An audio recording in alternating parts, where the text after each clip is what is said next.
உங்களுக்கு கிவி பத்தி தெரியுமா? ஃப்ரூட் தானே? இல்ல, நியூசிலாந்துல மட்டும் இருக்கக்கூடிய பறக்க முடியாத ஒரு பறவை தான் கிவி. அது ஒரு 43 சென்டிமீட்டர்ஸ். 43 சென்டிமீட்டர்ஸ்னா கோழி சைஸ் இருக்குமா? ஆமா, கிவியோட முட்டை வந்து அதோட ரிலேட்டிவான ஆஸ்ட்ரிச்சோட முட்டையோட சைஸ்க்கு ஈக்குவலா இருக்கும்னு சொன்னா உங்களால நம்ப முடியுமா? ஆமா, அதான் உண்மை. ஆனா டிஃபரன்ஸ் என்னன்னா ஆஸ்ட்ரிச் 6 ஃபீட், கிவி 1 அடி. கிவியோட முட்டை தன்னோட உடம்புல ஆல்மோஸ்ட் 25% வரைக்கும் இருக்கும். அதாவது ஒரு ஹியூமன் 10 கிலோ வெயிட் உள்ள ஒரு குழந்தைக்கு பர்த் கொடுத்தா எப்படி, அதுக்கு ஈக்குவலா. கிவி வந்து 70 இருந்து 80 நாளுக்கு அப்புறம் தான் முட்டை வைக்கும். கடைசி 10 நாள்ல அதோட இன்டர்னல் ஆர்கன்ஸ் எல்லாம் ரொம்ப கம்ப்ரெஸ் ஆகறனால அதனால ஃபுட் எதுவுமே எடுத்துக்க முடியாது. இதுல இன்னொரு இன்ட்ரெஸ்டிங்கான ஃபேக்ட் இருக்கு. என்னன்னா உள்ளே அது ஃபுல்லா வளர்ந்துறாங்காட்டி 5 இருந்து 10 நாளுக்குள்ள அதுவே தன்னோட ஃபுட்டை தேடி போயிடும். பிளஸ் அந்த 10 நாளைக்கு தேவையான எனர்ஜி அதுகிட்ட ஆல்ரெடி இருக்கும்.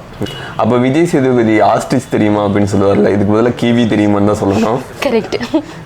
இது மாதிரி எவல்யூஷனால பாதிக்கப்பட்ட அனிமல்ஸ் பத்தி உங்களுக்கு தெரியணும்னா கமெண்ட்ல சொல்லுங்க.